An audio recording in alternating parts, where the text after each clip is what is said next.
At an output level of 17,500 units, you have calculated that the degree of operating leverage is 3.42. The operating cash flow is 64,000. In this case, ignoring the effective taxes, what are the fixed costs? What will the operating cash flow if output rises to 18,500 units? If output falls to 16,500 units. So, what does it look like? So we need to use a formula that is degree of operating leverage equals 1 plus our fixed cost divided by our operating cash flow. That will help us determine our fixed costs. So we know that our degree of operating leverage is 3.42. We don't know our fixed cost right now. And we know that our operating cash flow is 64,000.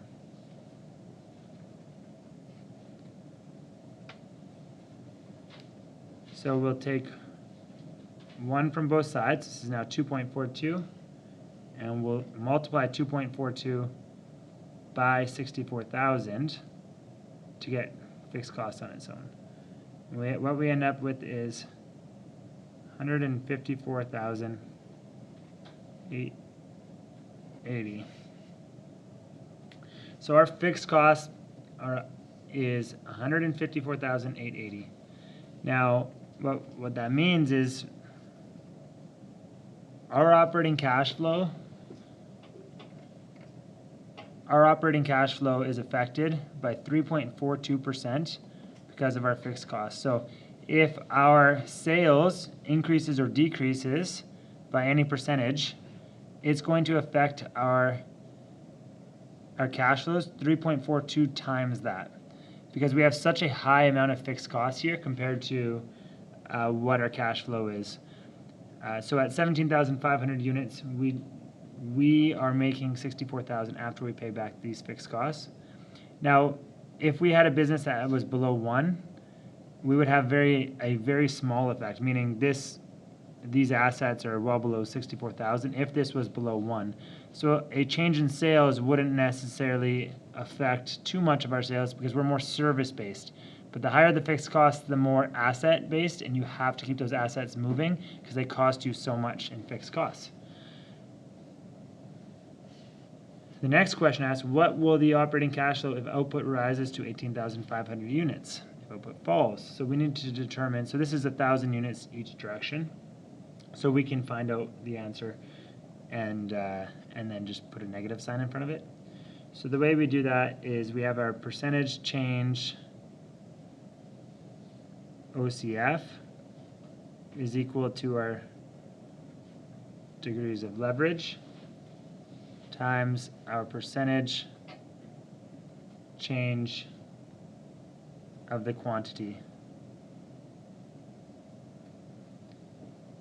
So what that equals is 3.42 times, and the change we'll start with going to 18,500 units, so 18,500 minus 17,500 divided by 17,500, because that'll be the change.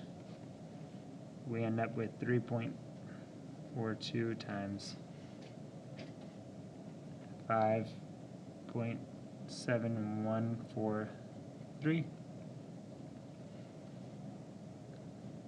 and we get a percentage change in OCF of 19.54%. So what this means is that for every 5% increase, we can expect to see a 19% increase to our cash flows. So what does that look like in this example? Well, we had 64,000 at 17,500. Multiply that by 19.54%. And we get a cash flow of 76,505.60.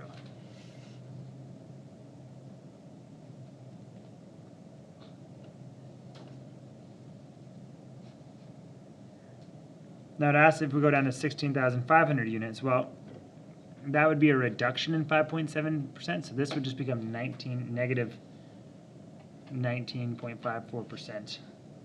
So what we can do is, at 16,500 units, we can just take our 64,000, multiply it by 1 minus 0.1954, and we get 51,494.40.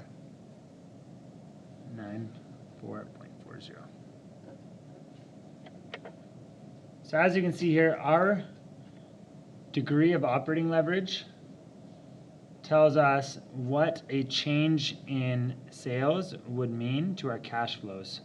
So our cash flows being ultimately how we're going to pay our bills, very important.